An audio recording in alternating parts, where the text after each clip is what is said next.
안녕하십니까. 반갑습니다. 참 코로나 때문에 지난 학기 이어서 이번 학기에도 또 이렇게 온라인으로 뵐 수밖에 없게 되겠네요. 그래도 지난 학기에는요, 온라인 수업했지만 중간에 좀 상황이 나아져서 한 두 분 오셨어요. 두 분 오셔서 한 두 번 저희 학교로 오셔서 학교에서 좀 토론도 하고 동영상도 보고 그랬거든요. 그러니까 한 학기 중에 한 두세 번밖에 그러지 못했지만 그래도 대면 수업하니까 참 좋더라고요. 그러니까 온라인만 하다가 대면 수업을 하니까 얼마나 반갑고 대면 수업의 가치가 얼마나 큰지 이런 걸 새삼 깨달았죠. 그런 점에서 어쩌면 그러한 즐거움을 위해서 또 뭐 이렇게 길게 힘들게 만든다라고 생각할 수도 있을 것 같은데 물론 그러면 안 되죠. 뭐 이런 게 없어야 되는 거지만 아무튼 뭐 이왕에 그러는 거 그런 식으로라도 해서 좀 긍정적으로 이렇게 받아들이시면 좋겠습니다. 여러분들도 아마 제 생각에 중간고사 전후에서 한번 볼 수는 있을 것 같아요. 제 느낌인데요. 감이라는 게 있잖아요. 한두 번은 틀림없이 볼 수 있을 것 같거든요. 그때는 뭐 얼굴도 뵙고 뭐 여러 가지 얘기들을 나누도록 할게요. 자, 오늘은 뭐 첫날 수업이니까 제가 이제 제 소개도 간단하게 하고 그 다음에 이제 수업 어떻게 진행할지 그런 걸 할 텐데요. 제 소개만 이렇게 이제 동영상 이렇게 제 모습 전체가 나오는 걸로 하고 그 다음에 강의 소개는 파워포인트로 하고요. 그 다음에 뭐 첫날이긴 하지만 이제 갈등에 대해서 갈등의 의의와 그 다음에 뭐 그것이 갖는 의미 같은 거 이런 것들을 살펴보도록 할게요. 그리고 난 뒤에 이제 그 다음에 다문화 사회에서 이제 갈등의 의미 같은 거 다시 또 살펴보도록 할게요. 자, 그러면 오늘 뭐 제가 방금 말씀드린 대로 제 소개를 간단히 하겠습니다. 저는 어떻습니까? 얼른 보면 아직은 젊어 보이죠? 감사합니다. 그렇게 봐주시면 고맙고요. 89년에 인하대 왔으니까요. 그때 30대 중반 정도 됐어요. 그렇게 와서 31년 차 지금 이제 인하대에서 정치학과로 왔는데요. 제 전공이 이제 정치학 중에서도 이제 노동정치, 영어로 레이버 팔리틱스 이렇게 얘기하는데 뭐 다시 말하면 이제 노동자 정당이라고 뭐 얘기하셔도 되고 우리말식으로 하면 이제 뭐 진보정당 이런 쪽에 이제 관심 많고 논문도 이제 그쪽으로 쭉 쓰고 연구를 해오고 있습니다.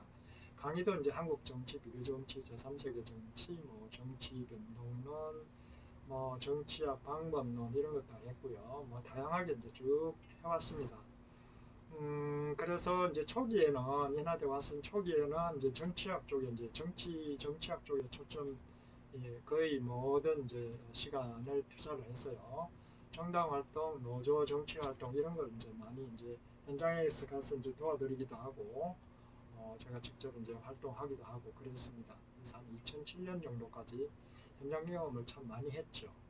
하면서 그 현장에서 이제 뭐 노사 간의 갈등이라든지 정당 같은 정당 내부의 이제 파벌 갈등이라든지 다른 정당과의 갈등 이런 것들을 많이 이제 경험을 했죠. 보면서 야 이게 한국 사회가 이런 식으로 갈등을 관리해서는 갈등을 이런 식으로 이제 접근해서는 조직 자체도 망가지고 한국 사회도 망가지겠구나 하는 생각을 참 많이 하게 됐어요. 그래서 2007년 이제 정치 활동을 이제 그만두면서 완전 이제 학술적인 연구, 교육에만 이제 전념하면서 갈등을 체계적으로, 학술적으로 이제 학문적으로 이제 연구하기 시작했습니다.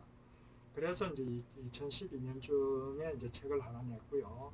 그리고 또 2년 뒤에 책 하나 더 냈습니다. 갈등과 관련되는 책을 한두 권 정도 내고요.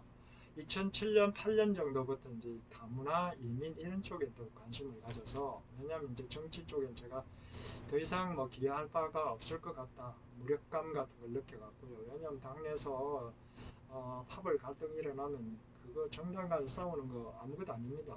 지금 보십시오. 민주당하고 통합당 싸우는 거 보니까 이거 뭐 상대방이 완전히 뭐 이 제거할 듯이 이렇게 하잖아요. 막말에다가 뭐 욕하는 거 보면 장난이 아니고요. 말 안 듣고 서로 불신하고 이게 정말 심하잖아요. 당내도 마찬가지예요. 파벌들 간 갈등이라면 얼굴도 안 쳐다봐요. 뭐 회의하면 뭐 목소리가 막 올라가는 건 예사고요.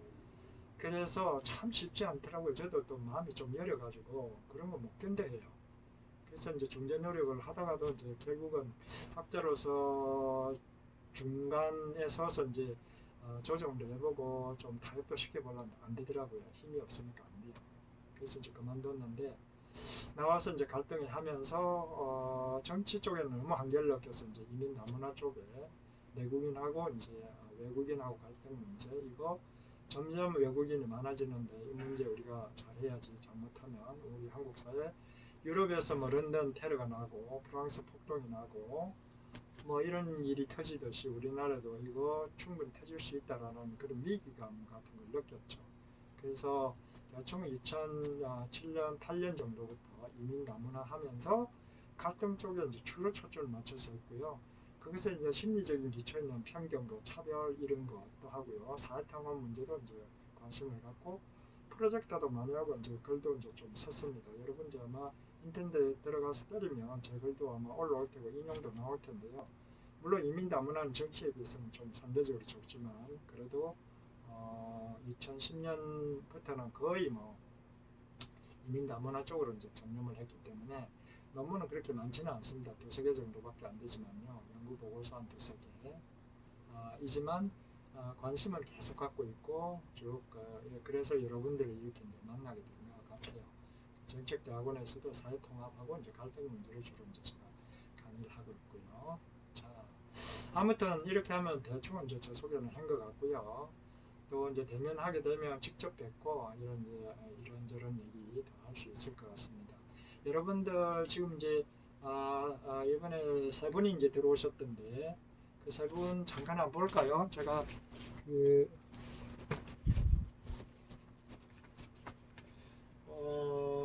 김원수 선생님, 서은강 선생님, 서은선 선생님 이 세 분이 들어오셨어요. 보니까 뭐 제가 카톡으로 이미 이제 인사를 나눴지만 열심히 이제 하실 각오가 돼 있는 분들이라 이번 학기도 참 알차게 재밌게 수업할 수 있겠구나 싶습니다. 아무튼 열심히 함께 해봤으면 좋겠습니다. 그러면 강의 소개 그리고 이제 갈등의 개념과 의의에 대해서 설명을 드리도록 할게요. 자, 그럼 먼저 강의 내용에 대해서 내용과 방법에 대해서 간략히 설명드리겠습니다. 이번 강의에서는 갈등의 개념과 의의, 갈등의 유형, 갈등의 원인, 특히 이제 우리 다문화 사회에 이제 특유한 원인이 있을 수 있겠죠.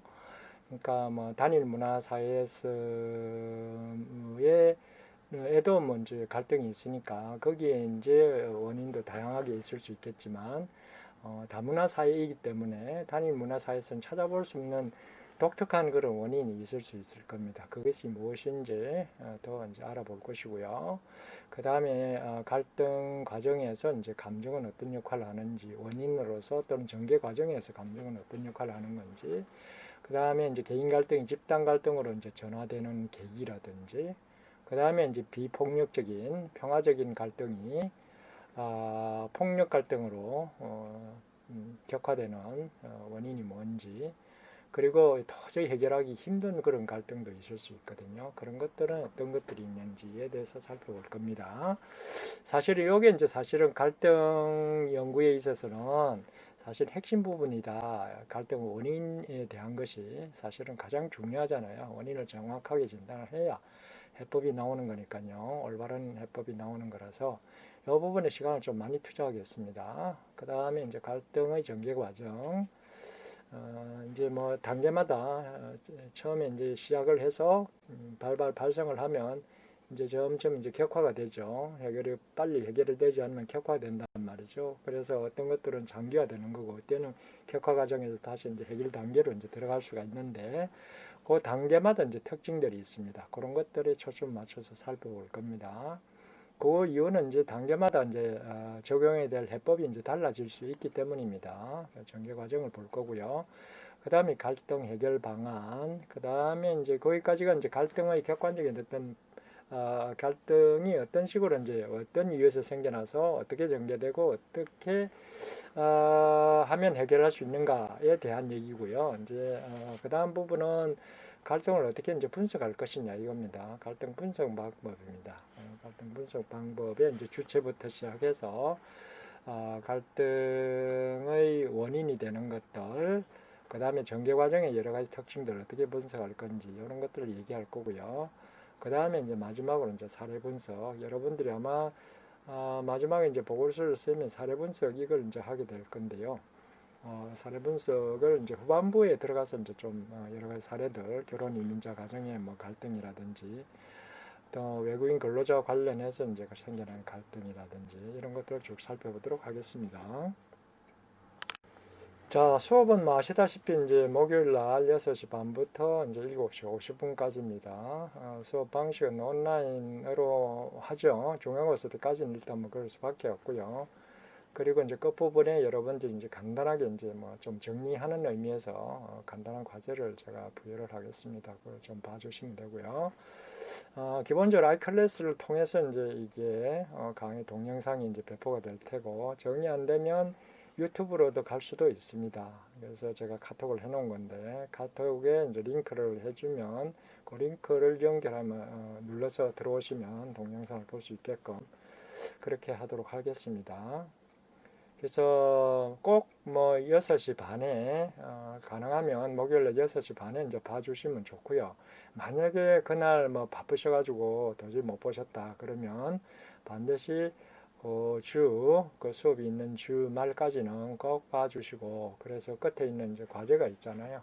과제가 있으니까 다음 수업 시간 전까지는 그 아이클래스에 과제 등록란이 있습니다. 거기다 등록을 해주시면 고맙겠습니다. 여러분들을 위해서 정리하는 의미에서 드리는 거니까 부담 갖지 마십시오. 자, 교재는요. 박태순 박사가 쓴 갈등 해결의 길라잡이라는 책인데요. 해피 스토리에서 나왔습니다. 책이 조금 오래됐어요. 2010년에 나왔으니까 오래됐죠.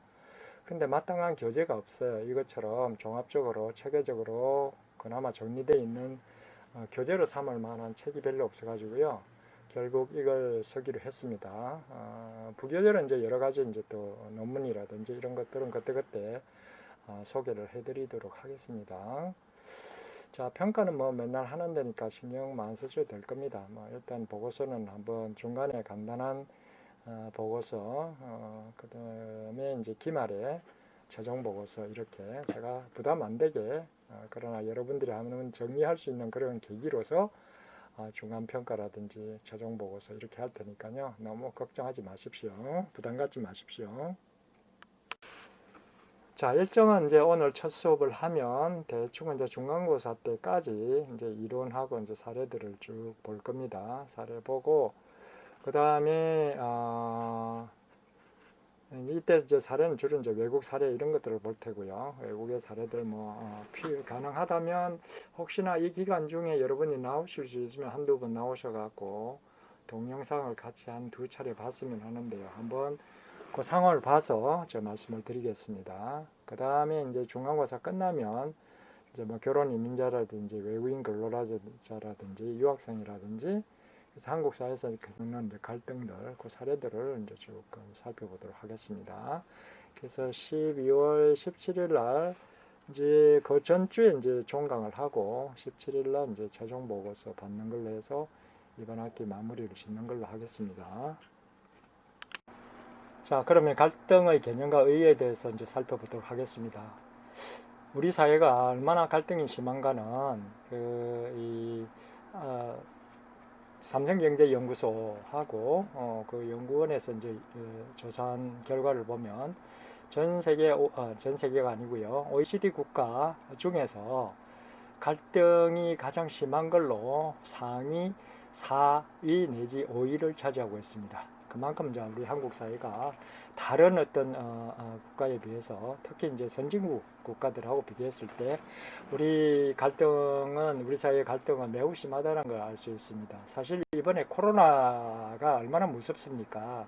보이지도 않고 또 코로나에 이제 감염된 사람도 증상이 나타나기 전까지는 자기가 걸렸는지도 모르기도 하고요. 그래서 남한테 피해 주는지도 모르고 이제 막 다니다가 결과적으로 이제 퍼뜨린 경우도 있고 더더군다나 이제 자기가 걸렸는데도 나을 때까지 정상이 안 나타나는 사람도 있어서 굉장히 무서운 거죠. 그래서 보이지 않는 적이라 그래야 될까요? 아주 무서운데도 불구하고 이러한 어떻게 보면 우리 국민들, 우리 사회의 이제 모든 구성원들에게 공동의 적이다 이렇게 얘기할 수도 있을 텐데 이 코로나를 놔두고서 정부와 특정 집단 또는 개인과 개인 간에 지하철에서 흔히들 일어나는 일, 마스크 문제 때문에 생겨나는 거, 뭐 길거리에서도 일어나는 거고요. 그래서 우리 사회의 이 코로나로 해서 오히려 이제 갈등이 더 첨예하게 나타나는 그런 측면도 있어 보입니다. 뿐만이 아니죠. 사실 이제 갈등 때문에 코로나 때문에 눈에 보이지 않는 거라다 보니까 맨날 보는 친구, 가족 아니면 새롭게 처음 만나거나 오래간만에 만나는 사람을 보게 되면 조심을 하게 되는, 그래서 조금 심하면 이제 불신하게 되는, 평상시에 이제 상대방에 대한 믿음이 약한 경우에는 쉽게 이제 불신을 하게 되는, 그래서 전 사회에 이제 불신이 점점 확산이 되는 것 같고요. 게다가 이제 무섭잖아요. 그래서 이제 걸린 사람, 또 걸리기 남에게 이제 옮겼다라고 이제 지목받은 사람, 그런 사람들을 미워하고, 그래서 그 사람들은 이제 스티그마를, 이제 낙인을 찍는 거죠. 당신은 말이야, 저 사회 구성원들이 나쁜 짓을 한 사람 해서 이제 편견을 갖고 차별을 해서 그 사람은 평생 이제 아마 마음고생을 하며 살아야 될 수밖에 없는 그런 상황이 된 거죠. 뭐 일부 사람들은 숨기고 그래서 이제 뭐 지탄을 받아야 되겠지만 그러지 않은 경우에는 뭐 자기 아무리 조심을 해도 정말 운이 나쁘면 걸린 거잖아요. 그래서 그런데 그걸 전적으로 이제 개인의 탓으로 돌리고 그런 사람에 대한 편견과 차별로 구박을 하게 되면 정말 살기 힘들게 되겠죠. 그래서 이런 것들을 보면은 이 공동의 적을 앞에 두고서도 우리가 참 분열이 되고 이러는 거 보면 평상시에 우리 구성원들 사이의 관계가 만약에 신뢰가 돈독했다면 훨씬 덜 할 거예요. 서로 믿고 그랬을 텐데 신뢰가 약하다 보니까 각자 도생, 자기가 살아남기, 왜냐하면 뭐 이 홍수처럼 그 공동체에 있는 모든 사람 싹 쓸어내는 것이 아니고 누구에게 이제 감염이 될지 모르는 상황이기 때문에 자기는 안 걸릴 수도 있다라는 믿음을 가질 수도 있고, 이러다 보니까 아마 자기만 이제 안 걸린다거나 자기는 절대 안 걸리니까 남한테 피해 안 줄 거라고 과신을 하거나 이런 것 때문에 그렇게 이제 갈등이 생기는 게 아닌가 싶습니다. 아무튼 코로나가 우리 한국 사회에 이제 남긴, 이제 뭐 끝나게 되면 이제 정리를 하게 되겠죠. 우리 사회에 뭘 남겼는가? 뭐 환경 파괴에서부터 여러 가지 이제 얘기들이 많이 나오지만 우리 사회 문제와 관련해서 국한에서 보면 제가 보기에는 이런 거 아닌가? 갈등을 더 부추기는, 그러니까 평상시에 이제 갈등을 줄이는 어떤 그런 구성원들 간의 신뢰가 충분히 있었다면 이게 덜 할 텐데 그게 약했기 때문에 코로나 때문에 더욱더 심하게 그 갈등과 분열 양상이 나타나지 않는가 싶은 생각이 듭니다. 그래서 우리 갈등 연구는 더욱더 중요한 것이고 평상시 갈등 해결 굉장히 중요합니다. 그러려면 갈등의 원인을 정확하게 파악해야 될 거고요. 또 갈등이 반드시 나쁜 건 아니기 때문에 갈등이 갖는 어떤 긍정적인 것도 정확하게 파악할 필요가 있을 겁니다. 자, 그 부분에 대해서 이제 보도록 할게요. 뭐 사실 다 알고 계시는 거고 앞에서도 한번 얘기를 했죠. 뭐 읽어볼게요. 지금까지 살아오면서 크고 작은 갈등을 한 번도 겪지 않은 사람은 없을 겁니다. 아마 여러분들도 그럴 거고요. 저도 마찬가지입니다. 내면의 갈등이든 주변 사람과의 갈등이든 갈등 상황에 들어가면 불안감, 분노, 두려움, 슬픔 등 부정적인 감정을 유발하게 됩니다. 그런 걸 이제 겪으니까 힘들잖아요. 그래서 누구든지 갈등은 피하고 싶어 합니다. 당연히 이 갈등은 없었으면 하는 생각이죠. 하지만 살면서 더더군다나 빈부격차가 있다든지 차이가 있는 사회에서 남녀 차이가 있든 뭐 하다못해 남녀 차이 있지, 나이 차이는 뭐 필연적이잖아요. 그 다음에 자기가 거주하는 지역, 출생 지역 다를 수 있고 인종 다르고 뭐 등등 여러 가지 차이가 있는 사회에서는 어쩔 수 없이 어쩌면 갈등은 불가피하다 이렇게 얘기할 수 있습니다. 근데 이제 보통 사람들은 이제 갈등에 대해서 부정적인 이제 인식을 갖고 있죠. 나쁜 거다라는 생각. 그래서 특히 이제 우리 유교 사회에서는 조화를 강조하다 보니까 갈등은 불가피한데도 불구하고 그걸 억지로 누르려고 그래요. 그러다 보니까 나중에 오히려 그게 이제 골마서 터질 때는 걷잡을 수 없이 강하게 폭발을 해서 큰 피해를 가져오기도 하는데요. 그건 역시 이제 갈등에 대한 어떤 인식 자체가 너무 부정적이라서 그럴 겁니다. 오히려 적절하게 대응하면 개인이나 사회 발전 성장에 도움이 되기 때문에 부정적으로 볼 필요 없다는 걸 먼저 말씀드리고 싶네요. 자, 그럼 갈등은 뭐냐? 갈등의 개념을 보면은요, 이제 좁은 의미로 봤을 때는 둘 이상의 개인이나 집단 간에 벌어지는 싸움, 전투 또는 투쟁과 같은 드러난 거 있죠. 드러나서 이제 부딪히는 모습. 이걸 이제 갈등이라고 얘기를 하지만, 이제 넓은 의미, 광의로 보면은 단순하게 드러난 그런 어떤 충돌만이 아니고, 아직 충돌하지 않았지만, 그럴 가능성이 있는 물리적인 또는 외형적인 충돌 형태로 나타날 수 있는 여지가 있는 것, 즉 이념이나 이해관계에 대한 불일치 또는 대립 상태 이런 것도 이제 갈등이라고 이제 얘기를 합니다. 어떻게 보면 아직도 이제 본격적인 갈등으로 대립으로 그러니까 충돌로 발전하지 않은 상태 그것까지도 이제 갈등으로 이제 우리가 개념을 갈등으로 이제 볼 수가 있다라는 얘기가 되겠습니다. 정확하게 좀 더 구체적으로 이제 정의를 한다면 갈등이라고 하는 것은요, 절대 나하고 전혀 관계가 없는 사람하고는 갈등이 일어나지가 않아요. 나하고 어쨌든 관계를 맺어야 되는, 그러니까 의존 관계에 있는, 아니면 내가 적어도 어느 한쪽이 다른 한쪽에 대해서 필요로 한다든지, 그러면 이제 의존하는 거잖아요. 나의 어떤 욕구 충족을 위해서는 상대방을 필요로 한다. 이렇게 되면 관계를 맺을 수밖에 없는 거예요. 그래서 실제로 의존 관계에 있거나 서로가 서로를 필요로 하는 관계에 있거나 아니면 어느 한쪽이 이제 상대방에 대해서 의존하고 있거나 아니면 필요로 하는 관계에 있다고 이제 생각하는, 그래서 이제 그 두 사람 사이에 개인일 수도 있고 집단이 있고요. 반드시 둘 이상이 있어야 되겠죠. 그래야 관계가 나오니까 충돌이 되는 거니까요. 그래서 어떤 사건을 계기로 그냥 보통 때 이제 차이가 있더라도 그 마음속에 이제 담아두고 있지 일을 하면서 그게 이제 표출이 되지 않을 수도 있잖아요. 뭐 그죠? 그래서 어떤 사건은 특정한 사건은 그 차이를 이제 드러나게 만든단 말이에요. 그래서 어떤 사건을 계기로 그 사건의 원인 등과 관계된 쟁점을 놓고서 서로 대립하거나 충돌해서 서로에게 이제 부정적인 영향을 주는 상태, 이것을 이제 갈등이라고 합니다. 자,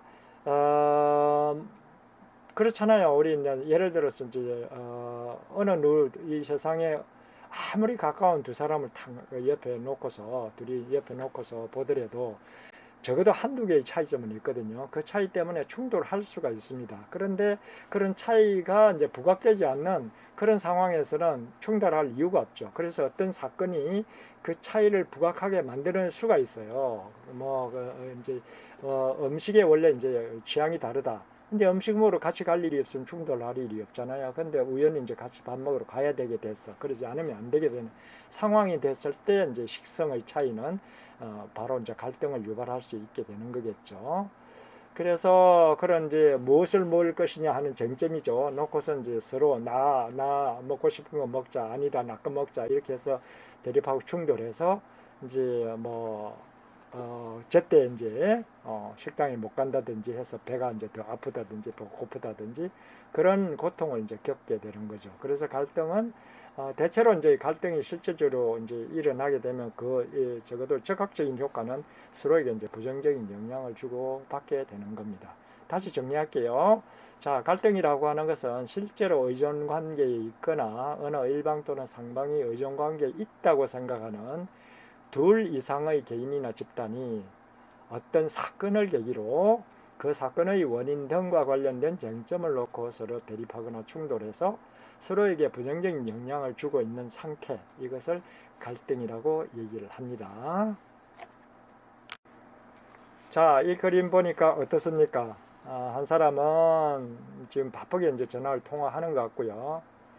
근데 이 사람은 또 왼쪽에 있는 남자들은 아마 급한 일이 있는 모양이죠. 그러니까 빨리 이제 얘기를 해야 되니까 이제 끼어든 거죠. 전화 통화하고 있는 사이에 끼어드니까 잠깐만 기다리라고 하는 상태잖아요. 그러니까 서로 이제 각자 일을 하는데 바쁜데 그 자신의 이익을 충족시키기 위해서는 상대방이 들어줘야 되는데 들어주지 않으니까 지금 충돌하는 상태가 된 거죠. 그래서 갈등 상태가 유발된 거다 이렇게 이제 볼 수 있겠죠. 혹시 여러분 이 그림 보고 다르게 해석할 수 있으면 다르게 한번 해석도 해보십시오. 그리고 재밌는 해석이 있다면 우리 카톡방에 올리든지 올려주시면 더 재밌겠고요. 자, 원래 갈등이라는 것은 이제 한자어잖아요. 영어에서는 conflict지만 con도 사실 뭐 비슷해요. con인 더불어라는 뜻이잖아요. conflict는 이렇게 하는 거거든요. 그러니까 같이 부딪히는 걸 이제 conflict 그러듯이 갈등도 마찬가지입니다. 이때 이제 조금 이제 의원이 이제 충돌의 의미보다는 서로 피해주는 관계다라는 뜻으로 이제 갈등 우리 동양에서는 쓰는 건데요. 특히 중국어 한자권에서는 갈자가 이제 칡 갈자에다가 등나무 등자란 말이에요. 칡하고 등나무하고 만나면 서로 이제 얽힌단 말이에요. 서로 이제 얽혀서 성장하는데 이제 쪼아붙이니까 서로에게 이제 영양분이 올라가거나 물이 올라가는 걸 방해하게 되잖아요. 근데 죽으라고 이제 양보를 안 한단 말이에요. 각자 살아야 되니까 자기 살 길은 서로에게 기대해서 올라가는 그거밖에 없으니까요. 옆에 있으면 무조건 휘감는 것이 칡과 등나무잖아요. 그래서 여러분들 산에 가면 칡이 만약에 그 산을 덮었다면 소나무고 이런 거 다 죽어요. 완전히 쪼아붙여 갖고요 말려 죽이거든요. 등나무도 마찬가지고요. 그래서 갈등은 이제 서로 양립하기 힘든 관계에 있어서 어느 한쪽이 살면 한쪽이 죽어야 될 수밖에 없는 그런 관계에 있는 걸 이제 갈등 관계다 이렇게 이제 한자권에서는 쓰고 우리도 이제 그런 의미로 쓰고 있죠. 갈등하면 한쪽이 죽어야 된다 이렇게 이제 생각을 하는 거죠. 그러나 그렇지는 않습니다. 서로 이제 서로 양보를 하거나 또는 생산적으로 해결하는 방법도 있을 수 있는 거니까 반드시 상대방에게 피해만을 주는 것은 아닙니다. 더군다나 이제 장기적으로 중장기적으로 봤을 때는 오히려 갈등이 이제 긍정적인 역할을 하는 경우도 있으니까요. 어원 그 자체에 너무 집착할 필요는 없습니다. 어쨌든 뭐 어원은 그렇게 돼 있다는 거 알아두시면 이제 이해하는 데 도움이 되겠죠. 자, 그럼 갈등은 어떤 영향을 미치는가? 좀 긍정적으로 보면 이제 어떤 효과를 가질 수 있는가? 이런 얘기입니다. 자, 긍정적인 영향은요.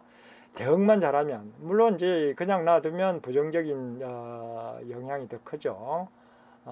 부정적인 게 어떤 이제 영향이 더 큰데, 그걸 잘 대응만 한다면 훨씬 더 이제 긍정적인 성과를 거둘 수가 있다라는 얘기입니다. 자, 어려움이 있기 때문에 그 어려움이 만약에 항상적으로 오는 어려움이라면 그거에 대비책을 마련하는 건 매우 중요한 것이겠죠. 그래서 생존 유지에 도움이 될 수가 있습니다. 계기가 된다는 거죠. 마찬가지로 이제 변화 발전의 동력이 되는 것이고 도전이 오면 그거는 이제 어렵잖아요. 지금 현재 상태에서 할 수 없는 것이기 때문에 나에게는 굉장히 피해가 될 수가 있습니다. 당장은 피해가 될 수 있지만 그거에 굴복하지 않고 그것에 맞설 수 있는 어떤 새로운 기술이라든지 뭐 이런 걸 개발하게 되면 이제 그것을 넘어서게 되니까 발전, 변화의 이제 동력이 되는 거고요. 그 다음에 이제 급하게 하다 보면 이제 허점이 드러나잖아요. 그러면 이제 그거 상대방이 치고 들어온단 말이에요. 당신 잘못됐다고 막 치고 들어오면 내가 너무 충분하게 어떤 사항들을 고려하지 않고 결정했을 경우에 틀림없이 이제 다른 사람에게 피해를 줄 수도 있고 나에게도 이제 사실 피해를 줄 수가 있는데 그랬을 때 이제 피해를 당하는 사람이 바로 문제기가 들어오면 이제 갈등이 생기잖아요. 그러면 그거에 대해서 긍정적으로 그래 당신 말 듣고 보니까 맞네 라고 하게 되면 이제 성급하게 결정함으로써 생겨난 부정적인 요소를 제거할 수 있는 그래서 다시는 이제 성급한 결정을 하지 않는 그런 어떤 계기가 될 수도 있다라는 얘기고요. 네 번째는 이제 연장선이겠죠. 듣고 보니까 내가 이제 결정을 했으니까 상대방이 자기 이해 침해되니까 이제 저항을 할 거 아닙니까? 그래서 이제 그걸 해결하기 위해서 이제 얘기하다 보니까 내가 잘못됐구나. 내가 처음에 해서 상대방 괜히 이제 피해만 줬구나. 그래서 갈등을 유발했구나. 하게 되면 이제 정당한 요구를 이제 수용함으로써 갈등을 해소하게 되면 오히려 둘 사이의 관계는 더 좋아질 수도 있겠죠. 그다음 조직 내 갈등일 경우에는 결국은 이제 위에서 이제 얘기한 이런 것들 변화의 동력이 된다든지 어느 윗사람이 이제 성급하게 결정한 걸 아랫사람이 이제 문제점을 지적함으로써 처음에는 불편하지만 그걸 수용하게 될 경우에 보다 완벽한 이제 결정을 할 수 있게 한다든지 또는 밑에 사람이 잘못했다고 생각했는데 얘기 들어보니까 정당한 얘기더라. 그래서 임금을 올려주겠다든지 근로시간을 단축해주겠다든지 이런 요구를 하게 되잖아요. 그걸 받아들이게 되잖아요. 그러면 이제 결국은 조직 구성원들 간의 단결이 이제 촉진되는 그런 긍정적인 이제 효과를 거둘 수가 있습니다. 자, 이렇게 하려면 이제 조건이 필요하겠죠. 제일 중요한 것은 상대방의 얘기에 귀를 기울일 줄 알고 이해하려고 노력하고 공감하려고 해야 되고 공존하겠다라는 생각이 있어야 됩니다. 나만 살아야 되겠다라는 생각을 하는 순간 이런 게 있을 수가 없는 거거든요. 지금 뭐 코로나 전국에서 보면 어떻게 보면 좀 그런 느낌이 좀 듭니다.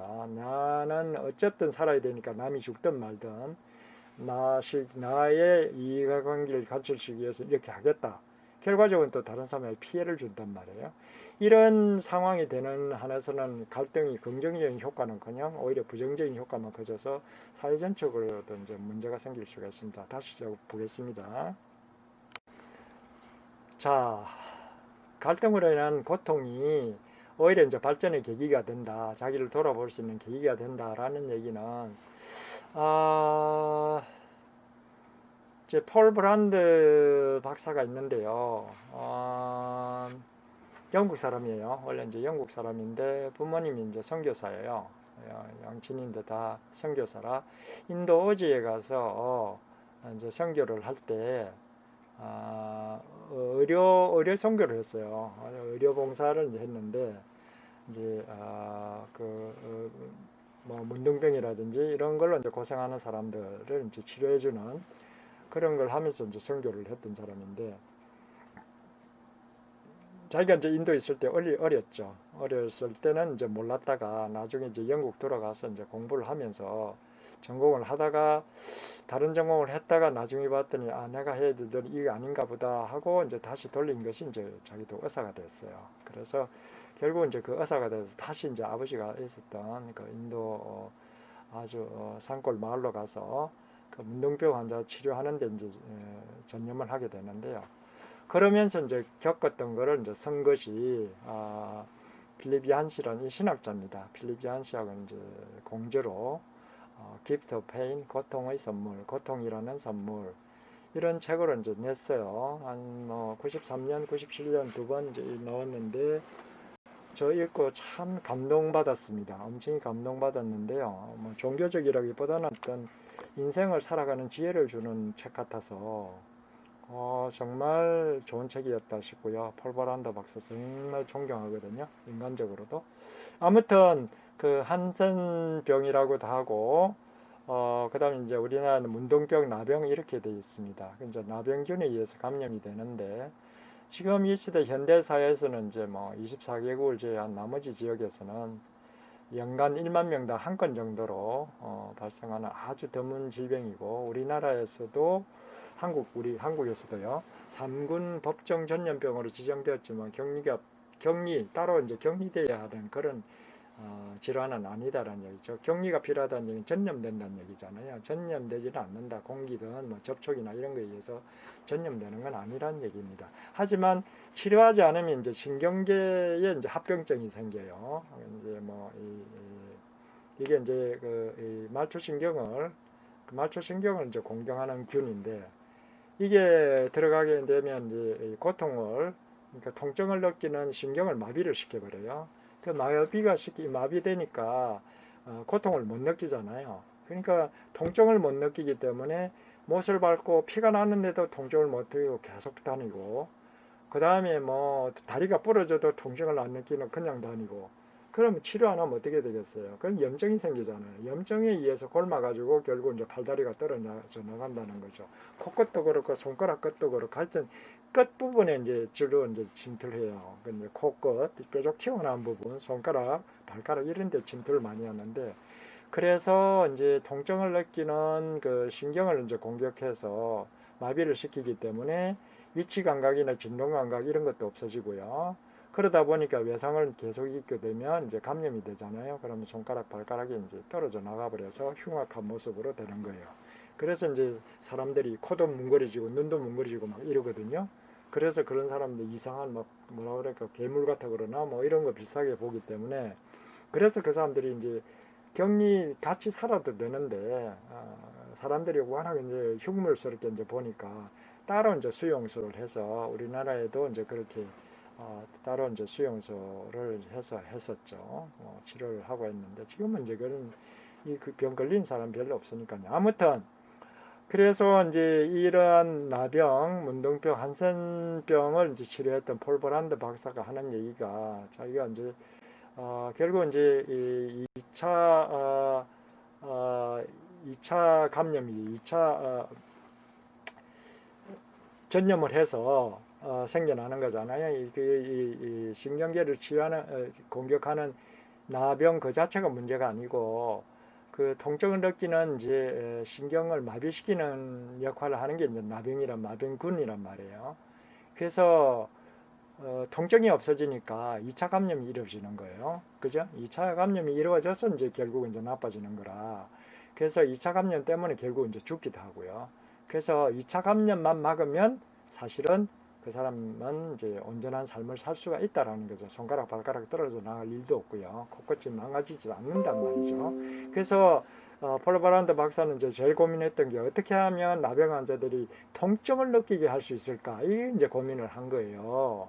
그래서 뭐 이 기계도 달아보고 온갖 걸 다 했어요. 이제 뭐 요즘은 어떤지 모르겠는데 요즘도 살아 있었으면 어떻게 했을지 모르겠는데 특별하게 그 효과를 못 봤어요. 그래서 이제 결국 하는 말이 참 고통, 통증한 사람이 피하기를 원하는 것이지만 이게 하느님의 축복이다라고 생각하게 된 거는 한센병을 안고 있는 사람, 이 사람들 때문에 깨닫게 된 지혜라는 거죠. 통증, 고통이 반드시 부정적인 게 아니라 내 삶을 좀 더 낫게 만들기 위한 경고음으로 사용할 수 있기 때문에 만약에 그 경고음이 없으면 더욱더 나빠지는 질 수밖에 없는 상황이라는 거죠. 그래서 고통, 통증은 오히려 생명이다, 뭐 축복이다 이렇게 이제 얘기를 했어요. 사실 한센병 이거 얘기 안 듣고 얘라 미친 사람 아니냐 이렇게 할 수 있을 텐데 그 얘기를 듣고 보니까 너무 이제 다가오는 거 있죠. 그래서 우리 일상생활에서 친구 관계에서 가족 관계에서 부부 관계에서 이해관계의 차이 때문에 이제 고통을 느끼잖아요. 그런 고통을 피하려고만 할 게 아니라 이 고통을 물론 피해야 되겠죠. 피해야 되고 없애려고 하는 것보다는 이 고통은 뭔가 잘못됐다라는 신호이기 때문에 그 고통이 오는 순간 뭐가 잘못된지를 진단하는데 사용을 한다면 그 관계는 더욱더 이제 원만하고 건설적이고 더 이 좋은 관계로 발전할 수 있다라는 그런 교훈을 준다는 거예요. 인간관계에서의 고통, 갈등으로 인한 고통도 발전의 계기가 될 수 있다. 서로 많이 알고 서로 많이 하는 계기가 될 수 있다라는 점에서 하나의 경보장치다 이렇게 되는 거죠. 그래서 갈등으로 일어난 고통, 갈등이 반드시 부정적인 게 아니라 오히려 발전의 계기가 될 수 있다라는 얘기를 할 수 있다는 거죠. 자, 부정적인 영향은 너무 많습니다. 부정적인 효과, 부정적인 영향은 너무 많은데요. 조직, 집단, 사회에 보면 충돌이 일어나면 어떻게 됩니까? 예, 파업한다 생각해 보십시오. 공장이 안 들어가잖아요. 그죠? 또 쓸데없는데 돈 써야 되잖아요. 플래카드 붙여야지, 뭐 나가야 되지, 뭐 또 경찰은 또 경찰대로 체류탄, 뭐 물대포, 동원에 기름값 써야지, 일감비 써야 되지, 자원 낭비잖아요. 게다가 이제 그 갈등이 생기고 그 풀리지 않으면 협력 안 돼요. 지금 코로나 전국 꼭 그렇잖아요. 평상시에 그렇게 이제 충돌하다 보니까 이해관계 충돌이 있다 보니까 이 위기 상황에도 협력이 안 돼요. 그죠? 그 다음에 공동의 적합해 적절한 대응 어렵게 한다. 앞에서 말씀드렸죠. 그래서 자칫 잘못하면 조직이 완전히 붕괴하게 됩니다. 예를 이제 이따가 이제 볼게요. 아마 여러분들이 충분히 수긍하실 겁니다. 자, 개인의 입장에서 보더라도 다른 사람과의 갈등 또는 내면적인 갈등이든 다른 사람과 갈등이든 간에 갈등으로 해서 그 고통을 제대로 해결을 못하면은 면역 체계가 약화되고 심리적으로 위축되고 이제 그 고통을 건설적으로 해결 못하니까 자꾸 잊어버리려고 그러잖아요. 그러니까 마약을 한다든지 이제 술을 마시게 되죠. 담배를 피거나 아니면 이제 거식증이라 그럽니까? 많이 먹게 되고 아니면 아예 뭐 거식증 거부하는 거구나. 음식을 너무 많이 먹거나 너무 또 거부를 하게 되거나 이런 이제 문제가 생기고요. 그 다음에 이제 심하게 사고 나면 그 상처 심하잖아요. 그 친구하고 만약에 칼부림까지 했다 그러면 그래서 상대방이 심하게 다쳤다 그러면 끔찍스럽잖아요. 그 다친 사람은 상대방에 대해서는 보기만 봐도 이제 끔찍스러울 겁니다. 그죠? 가끔씩 이제 부부 싸움에서 이제 이런 일이 생겨날 수 있고 그래서 살아남더라도 심리적인 그 트라우마 상처 때문에 살아남기 힘듭니다. 살아가기 쉽지를 않죠. 정서적으로도 무감각해지고 사회생활도 하기 사람이 싫어지니까요. 사람을 또 경계하게 되고 그다음 무섭잖아요. 과음을 지르거나 이러면 무서워서 이제 피하게 되고 더더군다나 이제 집단적인 트라우마 재생산 정체성을 교착되면 더욱더 이제 이게 그러니까 개인이 이제 겪은 거지만 집단 전체적으로 이제 겪은 거 있습니다. 한국 전쟁이라든지 여러분 같으면 이제 뭐 우리 지금 현대 세대로 하면 이제 뭐 IMF 세대라든지 아마 이게 코로나도 트라우마로 남을 것 같은데요. 여러분 20학번들은 아마 트라우마가 될 거예요. OT도 못했지, 입학식도 못했지, 캠퍼스 구경 못했지, 친구 못 만났지, 한 학기인 줄 알았더니 두 학기까지 가니 이게 대학교로 왔냐라는 생각.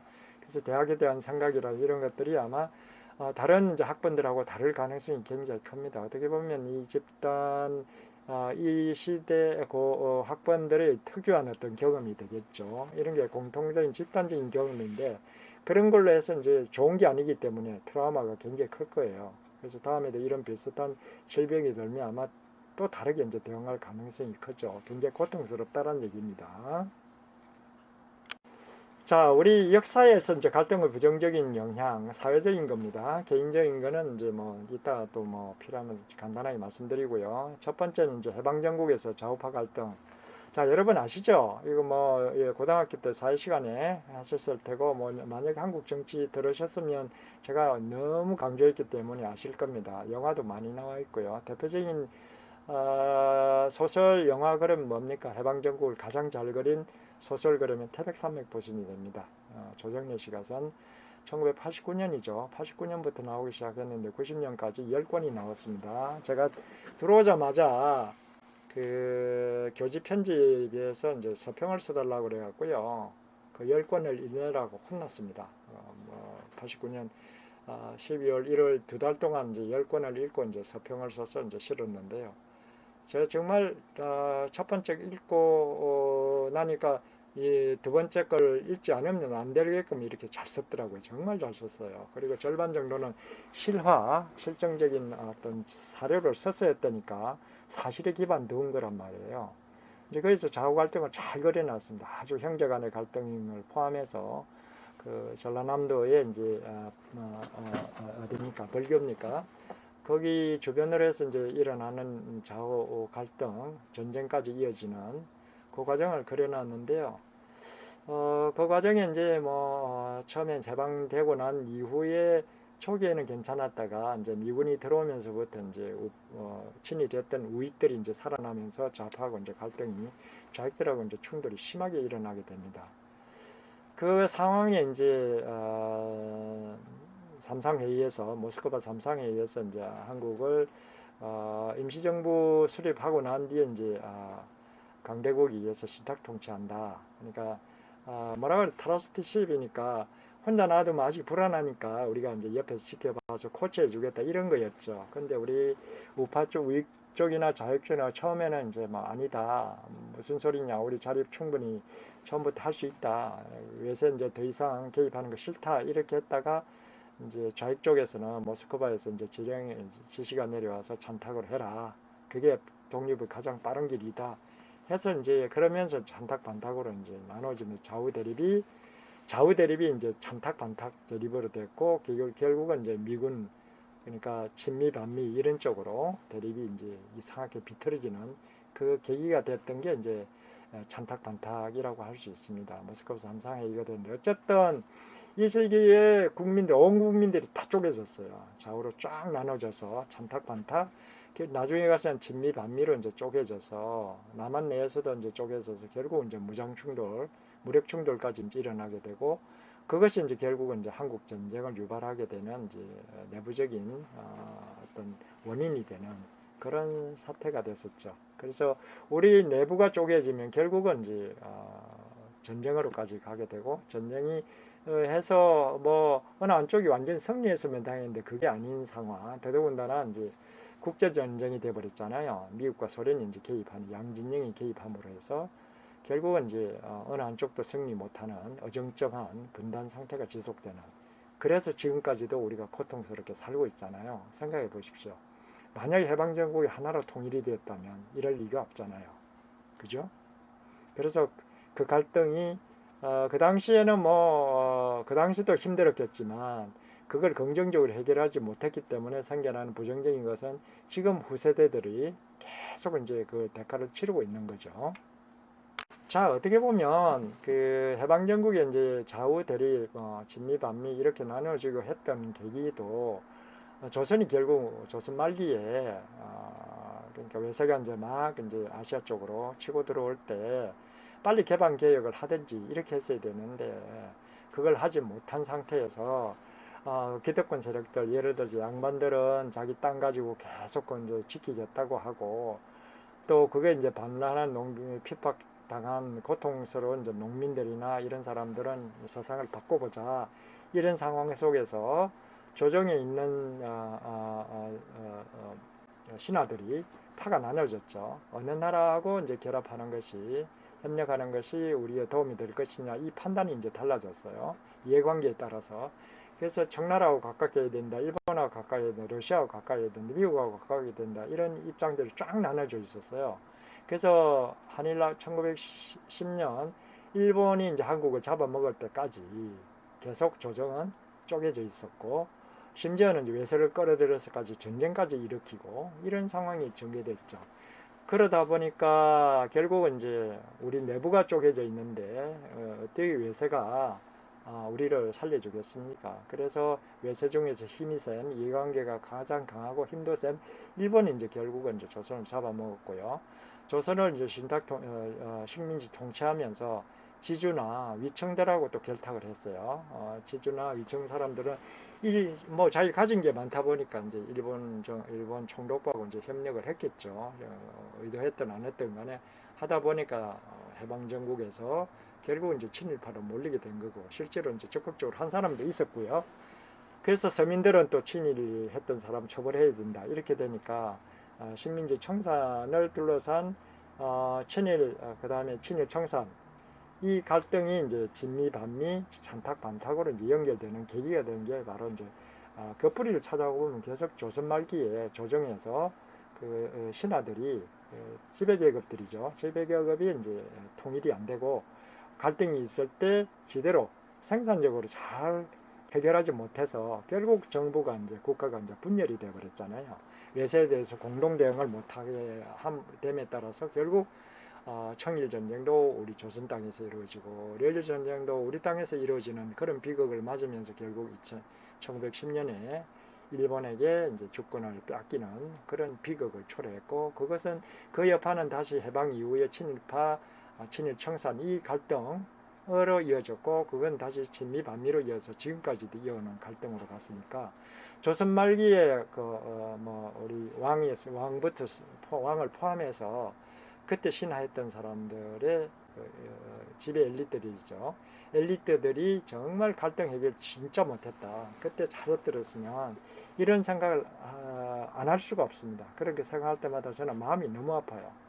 100년 전에 잘못한 게 지금까지 고통이 지속되는구나 하는 생각이 들고 그래서 사실은 한국 정치 하면서요. 저는 이제 한국 정치론을 이제 강의를 하면 반드시 이제 이 시기까지 짚어봅니다. 왜? 우리는 어떻게 보면 조선 말기부터 지금까지 우리 내부적으로 정말 똘똘 뭉친 적이 없어요. 아주 뭐 그것도 뭐 가벼운 충돌이 아니라 완전 철천지 원수가 돼서 상대방을 테러해서 죽여서라도 자기가 자기 자리를 지키겠다 이런 식의 충돌이었기 때문에 너무너무 상처가 커요. 이걸 빨리 극복하지 않으면 우리 경제 성장 아무리 해놔도요.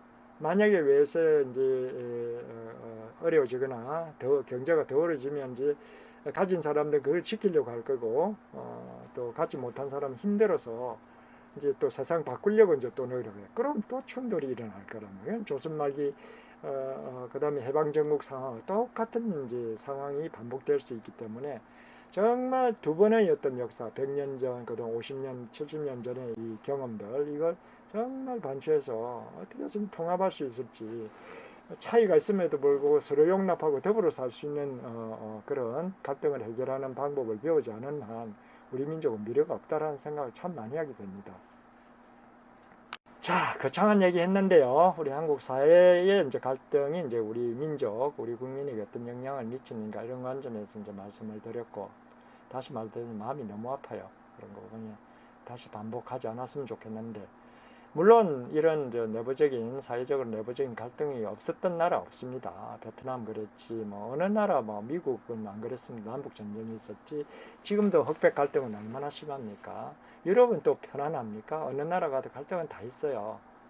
그렇지만 이제 갈등을 이제 그런 걸 부정적으로만 보지 않고 또 더군다나 나만 살겠다라는 식으로 가지 않고 더불어 이제 산다라는 생각에 갈등을 대하게 되면 서로 양보하게 돼 있고 보다 서로에게 이제 도움이 되는 그런 방식 해법을 찾게 돼 있거든요. 그러지 않고 나만 살겠다 하는 순간 그 갈등은 이제 부정적인 영향, 그 양자에게 서로에게 결국은 피해가 가는 방식으로 정리가 될 수밖에 없습니다. 자, 이제 또 길어졌는데 이제 개인적인 거 보면요, 부부 갈등 잘 아시죠? 이거 너무너무 잘 아실 겁니다. 뭐 저는 뭐 잘 기억이 안 나요. 우리 뭐 부모님들은 워낙 전통 사회였기 때문에 어머님이 항상 당하고 사셨지만 한 번도 문제 제기한 적이 없어요. 그래서 드러나는 갈등은 없었습니다. 물론 내면에는 아쉬움과 어머님 나중에 가실 때 그런 얘기 하시더라고 섭섭함을 엄청히 토로하셨습니다. 그럼에도 불구하고 나중에 이제 잘하셔가지고 아버지 돌아가실 때 엄청히 우시더만요. 한 달을 식사도 안 하시고 이제 절에 다니면서 뭐 이러시던데 그 참 부부 관계라는 게 그런 것 같아요. 어쨌든 간에 부부 갈등이 일어나게 되면 자녀들이 자녀 보는 앞에서 싸우게 되면 참 엄마 편 들 수도 없고 아빠 편 들 수도 없고 그래서 정서적인 문제가 많이 생겨요. 그리고 이제 부모 관계도 참 불편하죠. 어느 한쪽 잘하기도 그렇고 그래서 둘 다 이제 외면하게 될 수가 있고 그러면 이제 부모가 이제 자녀가 엄마 아빠 하는 거 부부 생활이 저런 거구나 하는 생각을 할 거 아닙니까? 롤 모델이 좋은 모델을 찾지 못하면 본인도 이제 그렇게 될 가능성이 굉장히 큽니다. 이거는 저 가정 폭력 문제하고도 연결되는 거라서 혹시 여러분 독립 영화인데요, 한 좀 돼서 한 10년 됐을 겁니다. 똥파리 그 아마 유튜브 때리면 나올 겁니다. 정말 잔인한 이제 폭력 가정 폭력 그 영화인데요. 이거 보시면 가슴이 찡할 걸요. 눈물이 칙 날 겁니다. 정말 개과천선 그 이 폭력 가정 부모 아버지가 폭력 아빠라 그 틈에 살다 보니까 자기도 이제 폭력을 휘두르게 됐는데 좋은 사람 만나서 이제 폭력가는 이제 손을 씻으려고 그랬는데 이제 결국은 자기가 그동안 폭력을 휘두를 때 희생됐던 친구와의 이제 다시 또 희생이 되죠. 그래서 끝이 되는 건데 하여튼 갈등은요 그 긍정적으로 해결하지는 악순환이 될 수밖에 없습니다. 부부 갈등 그렇고요. 친구와의 갈등도 마찬가지입니다. 잘못 해결하면 결국 이제 악순환이 되죠. 안 보면 그만이지만 결국 봐야 되는 상황이면 악순환입니다. 그 다음에 이제 집단적인 갈등으로 해서 이제 트라우마 후유증이 생길 경우에 전쟁이죠. 전쟁 겪어서 웬만하게 강심장 아니면은 사람을 자기가 보는 앞에서 멀리서 쏠 때는 모른대요. 보는 앞에서 만약에 쏘았다 이러면 그 꿈속에 계속 나온대거든요. 정말 미친답니다. 그래서 우리 한국 전쟁에 이제 우리 한국에는 그런 게 없었으니까 그랬지만 정신적으로 정말 힘들었던 사람 많아요. 우리 삼촌도 학도병으로 이제 나갔다 낙동병 전선에 갔다가 중공군한테 포로가 돼갖고 그 저기 압록강까지 끌려갔다가 살아왔거든요. 그때 엄청나게 공포에 이제 휘달렸나 봐요. 뭐 저 어릴 때니까 잘 모르지만 나중에 얘기 들으니까 돌아오시고 난지 무사히 이제 돌아왔죠. 돌아오고 난 뒤에 그 고통 때문에 그 고통을 잊기 위해서인지 원래 술을 잘하는 집안이기도 한데요. 매일 술이에요. 돌아가실 때까지 아침에 일어나자마자 소주부터 시작했으니까요. 그래도 뭐 올해는 사셨습니다만 70 넘어까지 사셨긴 하셨습니다만 그 트라우마가 굉장한가 봐요. 그 전쟁으로 인한 그 죄책감도 있을 수도 있고 공포감도 있고 뭐 이런 거예요. 자, 영화 우리나라 영화 오발탄도 있고요. 미국 영화로는 디어 헌트 70년대에 나왔나 그럴 겁니다. 디어 헌트라는 영화도 있고 그 다음에 이제 아프리카 소년소녀병 그 때리면 나올 겁니다. 마약 먹여서 이제 자기 동족까지도 죽이는 그런 거. 그 다음에 뭐 우리 저 뭡니까 그 영화 나온 게 있는데 호텔 르완다 사태에서도 그 이 수입한 그 이 뭡니까 나무 베는 칼인가 그걸로 사람을 잔인하게 죽이고 그랬거든요. 참 그런 걸 겪고 나면 그 제정신으로 살 수 있겠습니까? 그러니까 이제 마약을 먹여서 이제 그랬던 건데 그 평생 이제 정상적으로 살 수가 없죠. 트라우마가 무지무지합니다. 결국 갈등을 이제 그 상대방을 제거는 했지만 잔인하게 죽이기 때문에 그 죄책감이나 공포감 때문에 정상적인 삶을 누릴 수가 없게 되는 거죠. 자, 요거 한번 읽어 드릴게요. 뭐, 이 항동골 얘기라고 이제 일종의 그 뭐랄까, 오랄 히스토리, 구술사 비슷하게 한국 전쟁을 겪은 이제 부모님 뭘 인터뷰해서 이제 직간접적으로 쭉 관찰하면서 또 옆에서 이제 하시는 말씀 듣고 이제 쭉 당신이 왜 이렇게 됐을까를 이제 정리를 한 글이에요. 제가 읽어 드릴게요. 올해 78세가 되는 아버지는 가혹한 일제식민지 시대 말기에 어린 시절을 보냈고 17세에 북한 주민으로서 한국 전쟁을 겪었다. 전쟁 와중에 부모와 형제를 잃었고 조상대대로 살아온 삶의 터전은 휴전 후에는 민통선이 되어 검단의 땅이 되었다. 게다가 한국 경찰에게 인민군으로 오인받아 모진 고문과 생사를 넘나드는 고통까지 겪었다. 그런데도 아버지는 철저한 반공주의자다. 지금도 북한 이야기가 TV 등에서 나오면 저 빨갱이 놈들 하면서 흥분한다.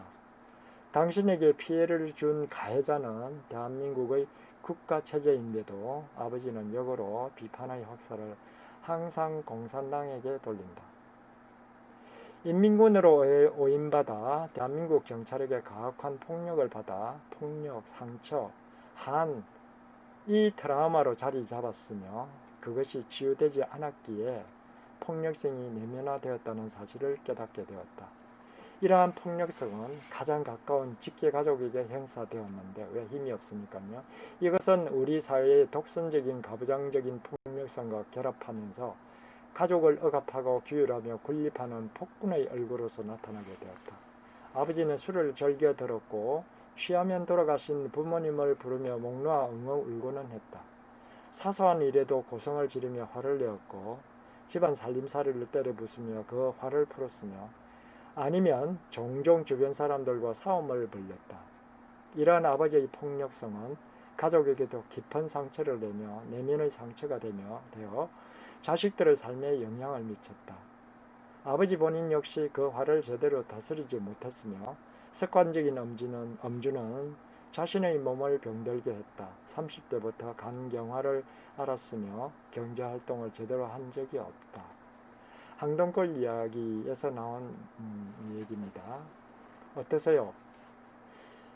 여러분 이제 조부모 할아버지 때에 뭐 이런 분들이 꽤 있을 겁니다. 제가 후문과에 이제 이날대 처음 왔을 때 후문과에 이제 자주 가는 식당이 있었는데 거기 할아버지가 일제 때 이제 그 경찰을 하셨나 봐요. 그 뭐 하고 뭐 그 얘기하면서 얘기 듣고 또 전쟁 얘기도 하고 할 때 그 할아버지가 왜 그러실 수밖에 없는가를 참 많이 이제 생각을 해봤는데 이걸 듣고 보니까 뭐 그분도 이런 비슷한 상황이시다. 왜냐하면 이제 월남하신 분이라고 그랬거든요. 그래서 그런 경험을 하지 않은 사람은 이해할 수 없는 그런 내면의 상처들이 굉장히 많은 것 같아요. 그래서 우리 한국 사회는 이런 고통이 참 많잖아요. 자, 뭐 해방전국의 싸움도 있었고 제주는 제주도 48년 항쟁이 있었죠. 3만에서 8만이 죽었으니까요. 한국 전쟁이 있고 그 다음에 이제 뭐 쭉 오면 이제 광주 지역에 이제 광주 사람들 80년에 또 많이 죽었고 그리고 이제 뭐 큰 이제 뭐 교통사고 그 중에 이제 뭐 인재라고 할 수 있는 뭐 세월호 사건도 있었고 세월호 이제 그 침몰 사건도 있고 뭐 이런 걸 그다음에 IMF가 있고요. 그 사람이 죽은 건 아니지만 IMF 때도 자살 참 많이 했거든요. 자살 때문에 이제 자녀들이 참 고생했죠. 갑자기 아버지가 사라져 버려서. 그래서 IMF 또 고통이 있고요. 그 다음에 지금 이제 코로나가 있으니 코로나 또 아픔이 생기지 않을까 싶습니다. 아무튼 이 상황에서 슬기롭게 우리가 극복할 필요가 있다는 생각을 참 많이 하게 됩니다. 저는 역사를 했기 때문에 그런 걸 더 많이 생각하게 되죠. 여러분들은 이제 생활에 바빠서 역사를 가끔씩 이제 이거 뭔 관계 있냐 하실지 모르지만 이런 우리의 역사를 모르면 우리 어르신들 절대 이해 못합니다. 어르신이 이해 못하면 어르신하고 절대 화해를 못하죠. 화해를 못하게 되고 함께 행동을 할 수가 없게 됩니다. 일단은 이해를 하셔야 그 다음에 비판을 하셔더라도 그분이 받아들이니까요. 이런 부분은 좀 이해하실 필요가 있습니다. 자, 아무튼 집단 갈등의 경우 이제 개인에게 이제 주는 상처라는 게 어마어마하다는 걸 이제 보여주는 겁니다. 자, 마지막으로 이제 사회 갈등으로는 경제적 손실, 이제 숫자니까 여러분 탁 다가올 겁니다. 아까 앞에서 말씀드렸잖아요. 우리 한국의 사회 갈등은 OECD 형국 중에서 네 번째로 높았다라고 얘기를 합니다. 그래서 만약에 이제 OECD 평균 정도 수준으로 이제 낮추게 되면 1인당 국민 소득 있잖아요. 총생산의 27%나 증가할 거다. 그러니까 1,000원이면 250원 늘어나는 거예요. 엄청스러운 거죠. 삼성경제원의 박준수 연구원이 이제 이렇게 쭉 조사를 했어요. 여러 가지 지표를 써서 했더니 이제 그런 결론을 내렸습니다. 어마어마한 1년 예산이 날아가더만요. 이거 나온 게 2004년이니까 그 당시에는요 2009년이죠. 2005년 데이터를 가져했으니까 15년 전 예산이 한 400조 정도 됐어요. 우리나라 정부 예산이 400조 정도 됐는데 갈등을 해서 400조가 다 날아가더만요. 그러니까 그걸 이제 평균 수준으로는 맞추기만 해도 4분의 1이 이제 늘어난다니까 얼마만한지 알겠죠. 그래서 갈등만 조금만 이제 줄인다 하더라도 예를 들어서 이제 지금 우리 의사 파업도 있고 그 다음에 이제 뭐 괜히 이제 뭐 교회나 종교단체에서 협조 안 하는 바람에 이제 코로나가 퍼지는 바람에 생산 활동에 또 얼마나 지장이 있습니까? 그래서 확 다운되잖아요. 2.2% 마이너스 2.2%까지 떨어질 거라고 그러는데 그게 없었더라면 안 떨어질 거잖아요. 그래서 꼭 뭘 만들어서 늘어나는 건 아니고 쓸데없이 쓰는 부분을 줄이면 저 갈등으로 해서 하는 낭비만 줄이더라도 우리 국민 생활은 훨씬 더 좋아질 수 있다는 얘기잖아요. 그만큼 이제 갈등 관리가 중요하다는 얘기입니다. 자, 요거는요, 뭐 우스개입니다. 우스개인데 제가 이제 이게 털어드릴 수는 없어요. 이제 털면은 이제 그게 저작권법이 있어서 여러분들이 들어가서 파워포인트 올려놓을 테니까 한번 보십시오. 웃으면서도 참 이렇게 이건 이제 완전 성리하는 거예요. 상대방을 제압하는 건데 우스개로 한 거지만 사실은 이런 식의 이제 갈등 해결은 바람직한 건 아니죠. 이제 뭐 우스개니까 또 실화를 바탕으로 만드는 것 같으니까 재밌어서 한번 올려봤습니다. 여러분들 이런 거 흉내 내시면 안 됩니다. 우리 한국 사회가 워낙 이제 경쟁에서 승리를 강조하다 보니까 이런 거 보면 좀 통쾌한 느낌이 들 수는 있을 텐데 괜히 여러분도 따라하지 마십시오. 예, 아무튼 재미로 한번 보십시오. 갈등의 한 부분이고 해결하는 방식, 우리나라 사람들이 주로 쓰는 해결 방식일 텐데 긍정적인 것은 아닙니다. 자, 여기까지입니다. 오늘 갈등의 개념하고 의의를 중심으로 살펴봤는데요. 어떠십니까? 어떻게 뭐 평상시에 조금씩은 다 생각하셨던 걸 겁니다. 다만 이제 제가 해드리는 거는 이제 종합적으로 이제 좀 체계적으로 볼 수 있게끔 정리해드린 것이죠. 그래서 여러분들도 이번 기회에 한번 체계적으로 쭉 정리를 하신다는 의미로 들어주시면 되겠고요. 자, 첫날이지만 요거 한번 정리를 하고 갑시다. 여러분 또 갈등은 이제 앞에서 소개도 하면서 말씀드렸지만 갈등은 일상이잖아요. 사실 매일매일 갱년기 갈등이라서 이 수업을 통해서 뭔가 실생활에도 도움이 되는 그런 어떤 지식, 기술 이런 걸 익힐 수 있으면 좋겠거든요. 그러려면 이런 과제도 그런 거에 초점 맞춰서 제가 쭉 드릴 테니까 부담 갖지 마시고 한번 정리를 해 주시기 바랍니다. 자, 첫 번째 과제는 본인이 경험한 갈등을 정리하는 건데요. 본인이 겪은 게 없으면 이제 간접적으로 가족이나 뭐 친구들이 겪은 갈등을 사례로 이제 좀 정리를 하고 그 갈등 때문에 그 사람 다른 그 갈등 당사자와의 관계나 또 본인 생활에 어떤 영향을 미쳤는지 그 갈등 때문에 어떻게 변했는지 이런 걸 한번 정리해 보시기 바랍니다. 즉 갈등의 영향을 이제 보려고 그러는 거거든요. 그래서 만약에 긍정적인 효과가 있었다면 이제 갈등 자체는 부담 힘든 거지만 고통스러운 거지만 잘 해결하셨다는 뜻이고 그 해결하지 못하면 후유증 때문에 이후에 이제 생활이 상당히 힘들었을 수도 있거든요. 그래서 그 어떻게 해서 그렇게 갈등을 부정적인 그런 영향이 됐어졌는가 이 원인을 이제 추적해 보는 의미에서 하는 거니까요. 한번 정리해 보시기 바랍니다. 자, 수고하셨습니다.